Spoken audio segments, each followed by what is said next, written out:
Starseed Channel, Eminem Part 2. So, Jerry was uh, traveling from uh, Maryland, Maryland, uh, Baltimore, Maryland, where my cousin hustled for a little while. And she was, you know, transporting some weight back and forth on the planes and stuff like that. And that's how she got caught up. And they had started giving her time. They had moved her to Springfield, and people used to say she was snitching. That's why she got moved to Springfield. But I don't know what was really going on. I don't think that was what it was. Jerry was pretty real, smart lady. She was a lot older than me, but she looked younger than me. She looked about 20 years old. But when I met her, she was damn near in her 50s, and I was only like 30 years old. So it was crazy. But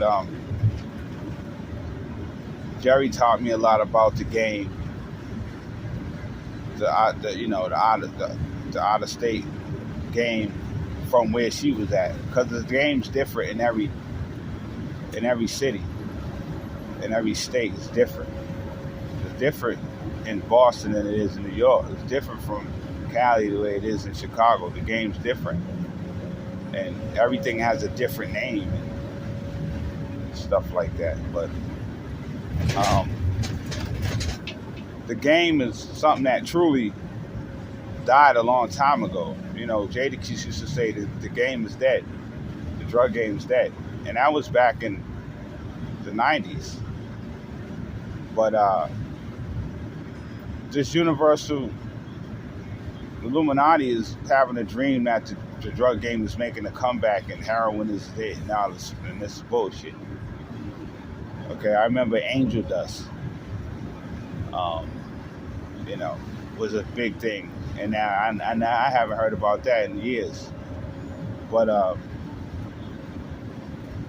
the coca leaf is a plant that belongs to the earth. It belongs to Mother Nature, or Father Nature, and there's more than one Adam and Eve, because there has to be, because there's an Adam and Eve to every race. Because there's the first two Spanish, man and woman, who that's Adam and Eve of the Latino and the Spanish. There's Adam and Eve for Africans, Adam and Eve for Haitian, Adam and Eve for Jamaican, Adam and Eve for South American, Adam and Eve for the Irish, and Adam and Eve for the Italian. Okay. So, how did people start speaking different languages? Well, this is the strange thing, how there's proof that there's some kind of God. People used to speak all the same language back in Noah's day. But at some point, God caused the people to speak different languages and caused the people to become different creeds and colors, and spread them out and separated them and made them different cultures. Okay, and I don't think that God that did that would turn around and kill the people and play with them and kill animals and stuff like that. So that proves you that although it seems God is turned to the devil, the God who created the people is a different God from the God who's destroying the people. So there may be definitely hope for a better world and change. And someone definitely has been making improvements for the people on the earth against the devil. Someone's definitely been fighting the devil. So that must be the visible, eternal Jesus doing this. Okay, some hand. And I know for a fact that there's something that has the ability to take away the dream of the devil, because I took away the devil's dream before in 2010. Um, there was a big dream that I was in, and I took it away, and it was a whole new dream of paradise, and it lasted, and not paradise like paradise, but it was just a lot of peace for a long time. And then, but Geri, always when she would call, she would always say, "I love you." That's one thing I respected about her, and that was real about her. She would tell me she loved me over 7 times as soon as I answered the phone. "Oh, hi, how you doing? What's up, life? I love you, I love you, I love you, I love you." And she laughed. And I'd be like, "You, why?" Before we hang up, "I love you, I love you, I love you." So that's old school. That's from the old school. That's how old school people rock, man. That's how they used to rock. That's why the old school is better. Because old school gangsters, they had love, and when they did something off love. You know, uh, if somebody smack your mom's and take a purse, and you go out and do some shit, and you light shit up, you light the blocker with your burner, it's okay, because you was done that off love, okay? But you don't just go out there and start doing stuff, shooting at people for no reason, you know, like these crazy butts to go out here and shoot up schools for no reason. That ain't gangster. So everything they do that's gangster got to be stemmed off love. If you sell a G-Pack because you flip an 8 ball, which is about an ounce of cocaine or crack, okay, which is a small amount of crack, and $100. It used to be $100. 8 ball used to be $100. Now it goes from 150, 200, 250. They raised the price, but 8 ball was worth $100 back in the 90s. And if you sell an 8 ball of crack right now because you and your mother ain't ate in the whole week and you're starving, that's gangster. Okay. See, so is if you just go sell an 8 ball and you got a job already, you got everything you need, and you know you sell this to this woman who got us pregnant and got kids, and you keep giving that to her. I mean, that's not gangster. You understand what I'm saying? I knew people, women and men, who used to even go low and sell drugs to their own mother. You know, you know. So, and later on regret it. You know, that's so you do a lot of dumb stuff when you really need money. You do stuff, but Eminem was overcame by something. That's why I always teach you, never let nothing overcome you. You can have any addiction or any habit, whether it be sexual habit or a drug habit. Don't let it overcome you. Always moderate your time with everything you do. Read for an hour, exercise for an hour, play on a computer. Don't play on a computer. Look for a job on a computer for an hour. When I was locked up, I learned a valuable lesson how to endure. I learned that time was going so slow, and it's not like I had a lot of time. I never was locked up for a long time, thank God. I mean, but even if you're doing 3 months or a month, it seems like forever. So what you do is you take an hour and you say, there's 15 minutes 4 times in the hour, so it's nothing. So you do something different every 15 minutes. I would do push-ups for 15 minutes. Then I would organize my canteen for 15 minutes. Then I would, you know, exercise again, go for a walk if I could get out, you know, and that made the hour go by super fast. So work on moderating time and using time valuable. Don't just sit around watching TV on the phone or watching TV. Um, Always build yourself up, build your mind. I used to read from 8 different books a day and exercise, lift weights, and stretch, and write 3 different songs every day loyally. And that's how I ended up having 300 songs written and over 150 recorded and pressed and mixed and heard, and another 300 that never got recorded, never was heard, but was waiting there ready to be performed. And I'm not the best writer. I mean, I told you I could barely read a spell.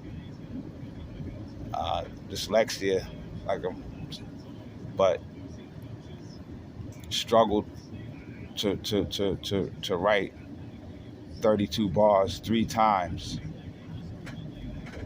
That's one song. So if I got to do 3 songs a day, I'm writing 9 verses. 9 verses. A verse is 32 bars. And that's when the chorus comes in. When you hear the instrumental comes in after 32 bars. And then after the chorus, which is a 10-second, 15-second period of a change of rhythm, then the second 32 bars comes in, and you have to rhyme until the 32 bars is over. If you try to do a short verse and you don't do 32 bars, which is basically 32 sentences, which is basically 2.5 paragraphs, then you'll end before the chorus, and then you can't do it. So you're forced to write 32 bars 3 times to do a song if you're a solo artist. So, Eminem had dealt with all that, and same time was doing a lot of drugs, and that's amazing. And the coca leaf stolen from the ground and transported over to America, and these Colombians made millions of dollars off of these people's stupidity and these people's weakness. But really, the coca leaf has true medicine. It's not just a bad drug. It has something people need. It heightens people's dopamines, which has related to sexual excitement, and that's why the people is buying it, to feel good. So people are supposed to be able to have coca leaf to feel good for free, but because you had a wicked regime, they're charging people to feel good, and they're poisoning the coca leaf so that it ends up hurting the person and killing them slowly. So instead of giving it to them in a fashion where it would be a medicine and be just good for them, uh, are there coca leaves in any kind of medication or natural vitamins and minerals? Maybe. Uh, that you can buy from the store, maybe. And either they, but they're posted tobacco comes from, cigarettes that comes from tobacco leaf, coca leaf that makes cocaine, everything, heroin. It's all plants. There's nothing. There's no drug that doesn't come from rock and tree. So you're stealing from rock and tree and selling it, and that's a offense and a sin against Mother Nature and the universal God, the real universal God, who's good, who's Jesus, will take account for it and will see you and deal with you and punish you or charge you or cause you to cover over that sin with an act of love at some point. That's why when Geri greet me, she always say she loved me because she knew who I was, and I never even told her who I was, because at that time I didn't even know who the fuck I was. So, but she knew, and she would have these long conversations with me, and she would, try to teach Mother Nature, talk to her, and she would try to teach me a lot about the game and about how stuff was out of state and how cold and cruel the drug dealers was, and how different they was from the ones up in Boston, and how they wore suits,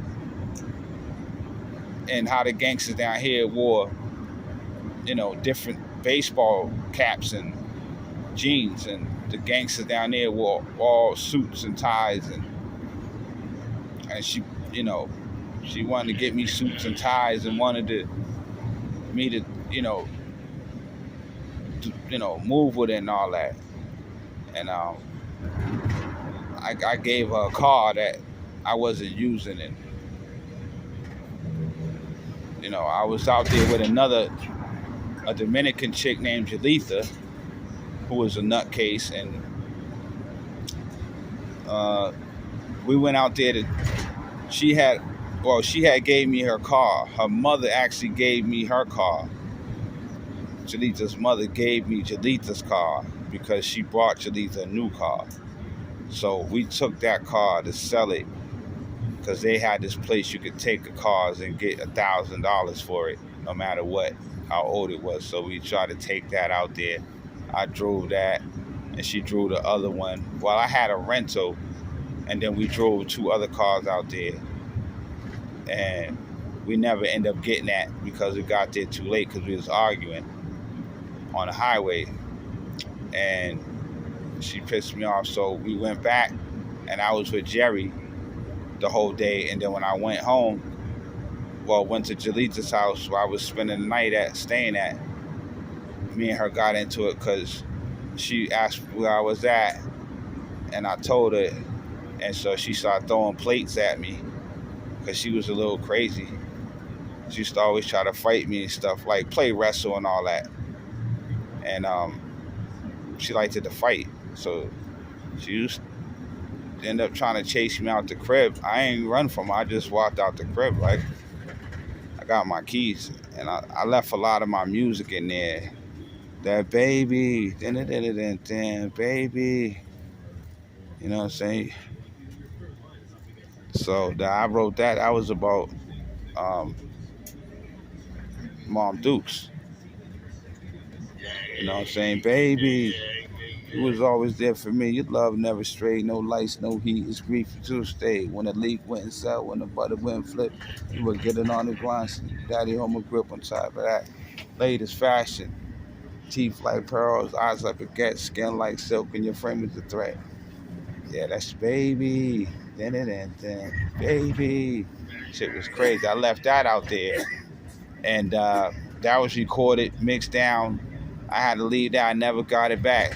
That was my only copy.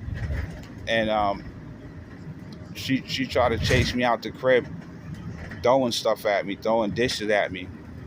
yelling and screaming. So I just walked down the stairs, and she came running after me down the stairs with no shoes on and really no clothes on, like a little skimpy dress on with everything hanging out. So I just was like started like jogging to the car, and I hit the car on Geri Street. So she didn't know where that was. So I dipped on her, and I didn't have enough gas to get home to Boston, and Geri didn't have no money because Geri was out on bail, and she wasn't even working. She had some Section 8 apartment, and I mean, Geri had already spent all her money on me, like, okay, and I had a little bit of bread, but it wasn't gonna be enough for the gas because it was Springfield took basically 2.5 hours to get out there and to get back. So I was just gonna make it, but um, I had to leave Geri, and Geri didn't want me to leave, but I had to leave, and it was as the devil was chasing me, and I almost had a run-in with the Yamins, and I ended up making it out of there. But my car, the rental was a nice rental, it was a Phantom. It had big, long, like caddy looking, a new school caddy looking type, silver blue joint, and it ran out of gas right there on the highway before I pulled into Boston, and it made it far though, off a little $10, and I was playing around out there. I went out there like almost like 800 on me from that little whatever, and I wasn't working at that time, and Jalita had her little $300 from her little whatever, but that we spent all that chilling for them couple weeks, and then when we got back, that's what it was. So ran out of gas, and they had the AAA had to come give me some gas, and then I went to Monique's house, and then I got the silent treatment from her because she wanted to know where I was at, and turned out Jalita had somehow got her number, called her from my phone or something, and was talking to her and told her that I was with her. And so now Monique's pissed off, and she won't say nothing to me, and I'm just sitting there rolling up a blizz, and I rolled up blizz, and I'm like, what's wrong? And so we sat there literally like 2 hours, and she wouldn't say nothing. That's how Monique is. She's like kind of like your mom. She's silent. So she didn't say nothing. But later on, she told me that Talita called her and told her everything, and it was crazy.